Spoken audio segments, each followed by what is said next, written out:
Assalamualaikum warahmatullahi wabarakatuh. Selamat siang pemirsa. Senang sekali siang hari ini selama 1 jam ke depan kita akan banyak sekali memberikan informasi seputar kesehatan bersama dengan seorang narasumber yang telah hadir di studio, dan tentu saja untuk tema yang kita ambil adalah atasi diabetes mellitus, jantung koroner dan mah kronis dengan Puyer Herbal.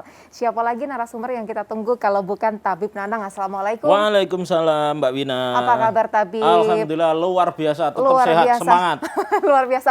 Nampaknya kita sudah cukup lama tidak bertemu. Sudah lama ya? Sudah berapa tahun? Cukup lama. Kayaknya 1 tahun, sudah 2 tahun? Lebih Tabib. Iya betul. Karena pandemi aja sudah 1 tahun kita sudah tidak berjumpa. Tapi kita dipertemukan kembali untuk membahas sesuatu yang begitu menarik sekali untuk kita kupas. Ini mengatasi penyakit diabetes. Siap. Nah ini kalau Tabib Nanang kita berbicara ya masalah penyakit diabetes ini kan katanya semakin hari justru penderita penyakit diabetes di negara kita itu semakin bertambah. Wah, semakin bertambah jelas. Dan ini apakah tren? Dan ini apakah salah satu hal yang memang semakin memperkuat dari Tabib Nanang sendiri untuk membantu penderita penyakit diabetes? Oke, saya lepas dulu ya ini maskernya ya, biar saya lebih jelas kalau ngomong sama pemirsa di rumah. Jadi gini ya, pemirsa di rumah ya, untuk kasus diabetes ini sekarang tidak pandang usia, tidak pandang umur. Betul. Gitu ya. Kemarin terbaru itu terupdate, saya dapat pasien itu umur 11 tahun. 11 tahun? 11 atau 12 gitu, lulus SD pokoknya. Masih kecil. Masih kecil, lulus SD, ceritanya itu anaknya ini di sekolah itu ranking. Begitu ranking, orang tuanya saking senengnya, jajan apapun, los dol. Waduh. Tanpa rem sama sekali, kasih apapun, minta jajan apapun, saking senengnya orang tuanya ya, anaknya ini ranking ya, perempuan ini anaknya ya.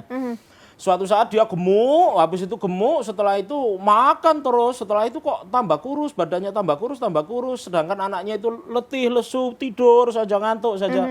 Orang tuanya curiga, ini kenapa anak ini, padahal makannya luar biasa ya.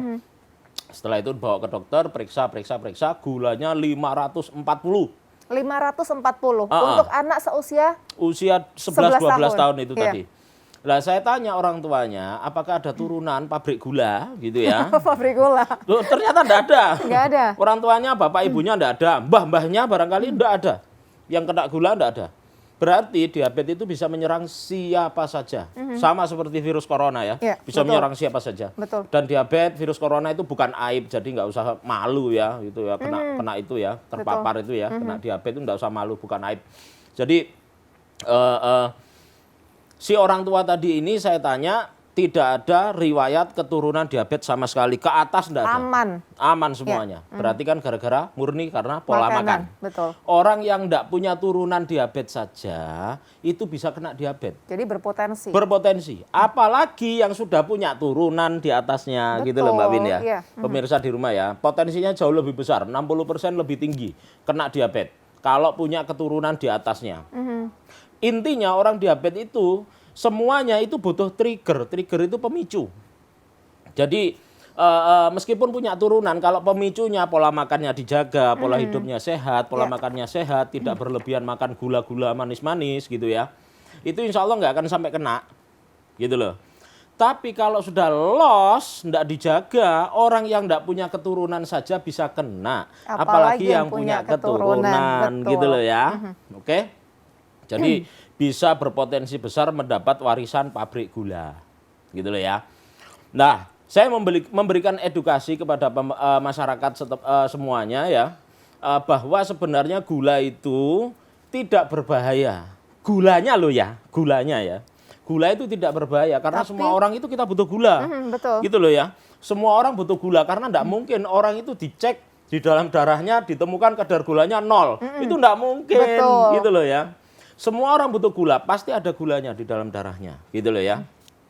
Jangan memusuhi gulanya, gitu ya. Jangan memusuhi gulanya. Bagi penderita diabetes, jangan memusuhi gulanya. Jadi tidak perlu setiap hari cek, setiap hari harus ngecek. Malah stres nanti. Betul. Gula itu kalau nggak dicek, penasaran. Kalau dicek, bikin pikiran, gitu loh ya. Gitu kan? Nah, kalau nggak dicek penasaran, tapi kalau dicek malah jadi pikiran gitu loh, malah stres. Orang itu hidup dalam ketakutan, makan ini takut, makan ini takut, makan ini manis takut, hidup dalam ketakutan. Padahal gula itu bisa naik gara-gara pikiran. gula itu bisa naik gara-gara pikiran, bukan hanya gara-gara makanan saja. Orang ketika saya ngomong seperti ini, kalau ada pasien diabetes yang sudah 10 tahun ke atas diabetesnya, gitu ya. Diabetesnya sudah 10 tahun ke atas, mereka pasti mengakui, iya benar Pak Nanang, gula itu bisa naik gara-gara pikiran. Bukan hanya gara-gara makanan. Iya. Orang enggak makan apapun, tapi kalau hati, dada, dan pikirannya ini melambung-lambung tinggi, utangnya banyak, dikejar sana, kejar sini, tagihannya. Tambah itu pikiran, tambah stres. Gulanya akan melambung-lambung tinggi. Iya, betul. Meskipun dia enggak makan apa-apa atau diet ekstrim. Gitu loh ya. Jadi gula itu bisa naik juga gara-gara pikiran. Orang itu orang itu kalau sudah 10 tahun kena diabetes pasti paham. Tapi kalau yang baru-baru kena diabetes, yang diperhatikan itu cuma makanan saja. Nggak makan ini, nggak makan ini. Harus makan nasi merah, sego jagung, tok kentang, tok tewel, bote, uwi, suwek, gembili, polo pendem, beras abang, beras ireng itu ya. Wah itu nggak perlu sebenarnya diet ekstrim seperti itu. Yang ditakuti dari gula itu adalah endapannya. Gitu loh ya pemirsa di rumah ya. Jadi gini. Mbak Bin ya, pemirsa di rumah saya gambarkan, orang diabetes itu saya gambarkan seperti es lilin. Jadi ini es lilin biasa itu ya, orang zaman dulu kalau membuat es lilin, itu kan di kulkas ya. Iya, betul. Orang zaman dulu kalau membuat es lilin itu di kulkas. Kalau sudah di kulkas dia beku. Kalau sudah beku gulanya mengendap. Makanya orang makan es lilin itu manisnya cuma sebelah. Betul, gitu betul. Ya. Manisnya cuma sebelah ya, karena apa? Gula itu ngendap. Di salah satu sisi saja. Iya, di salah satu sisi saja. Tidak bisa, manis semuanya tidak bisa. Artinya apa? Gula itu mengendap. Tolong itu dipegang dulu. Gitu ya. Gula itu mengendap. Ada orang diabetes kok sampai kakinya luka tidak sembuh-sembuh. Itu gara-gara gulanya sudah mengendap di telapak kakinya. Yeah. Darah dari atas tidak bisa turun. Apa yang terjadi kalau darah dari atas tidak bisa turun? Pertama, awal-awal, kalau endapannya ini masih sedikit ya, endapan gulanya ya. Akan muncul keluhan tebal, kesemutan, mati rasa, cekot-cekot, cekit-cekit, panas kayak kena cabai. Beberapa kasus pasien itu yang dirasakan kalau kakinya ini lepas alas kaki, terus nginjak lantai, itu rasanya ada yang rasanya lengket kayak ada lemnya, ada yang rasanya ngeres kayak ada pasirnya, ada yang rasanya itu empuk kayak ada seponnya, ada yang rasanya licin kayak ada minyaknya. Padahal telapak kakinya diraba tidak ada apa-apanya. Jadi beda-beda ya? Beda-beda. Setiap pasien diabetes beda-beda keluhan yang dirasakan. Ini saya sebutkan semuanya. Pasien diabetes ini kesenggol yang mana gitu loh ya. Di rumah ya, pasien diabetes di rumah ya, pemirsa di rumah ya. Yang kena diabetes itu kesenggol yang mana? Intinya tebel, kesemutan, mati rasa, cekot-cekot, cekit-cekit, panas, semeblak kayak kena cabai itu ya. Wedangan kalau istilah orang Jawa. Ada yang rasanya licin, ngeres kayak pasir, lengket kayak ada lemnya, atau empuk kayak ada seponnya. Padahal diraba telapak kakinya tidak ada apa-apanya. Gitu loh ya. Ini tanda gula mulai mengendap dan endapannya belum banyak. Kalau endapannya sudah full, telapak kakinya penuh dengan endapan gula, darah dari atas tidak bisa turun sama sekali, apa yang terjadi? Kakinya menghitam. Kakinya menghitam sama seperti kalau ketika tangan saya ini ya, saya kasih contoh, tangan saya ini saya tali rapat. Saya kasih tali rapat, 1 jam gitu aja ya, saya tali rapat ya tangan saya ini. Apa yang terjadi? Ini nanti akan biru hitam gitu ya. Betul. Karena darah dari atas tidak bisa turun ke bawah. Inilah yang terjadi pada orang diabetes. Gitu lah ya. Inilah yang terjadi pada orang diabetes.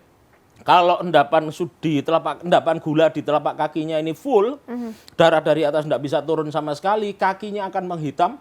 Kalau sudah menghitam, tahu-tahu melepuh kayak kena sundut rokok. Melepuh. Ini nanti kalau pecah, luka tidak sembuh-sembuh. Beberapa kasus itu muncul bisulen. Kalau sudah pecah, luka tidak sembuh-sembuh. Kadang-kadang sudah sembuh kering, muncul lagi sebelahnya, bisul lagi itu. Ini kalau gula ngendapnya di telapak kaki, gitu ya. Nah, gula itu bukan hanya ngendap di telapak kaki saja, gitu loh, Mbak Win ya, pemirsa di rumah ya. Gula itu juga bisa ngendap di mata, akhirnya matanya kabur, katarak, glaukoma, sampai terjadi kebutaan. Ya. Nah, kalau mata kabur gara-gara diabetes, ini dikasih kacamata model apapun, itu enggak mempan. Jadi enggak berpengaruh apapun? Enggak berpengaruh apa-apa, karena apa? Kacamata itu adanya cuma 3, kalau enggak kacamata main plus silinder.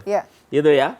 main plus silinder, tidak ada kacamata yang dibuat untuk mengacamatai orang kena diabetes, itu tidak ada. Oke, baik. Tapi boleh kita break dulu, karena ini siap. sangat menarik sekali yang kita bahas bersama dengan Tabib Nanang mengenai penderita penyakit diabetes dan bagaimanakah solusi pengobatannya. Tetap bersama kami.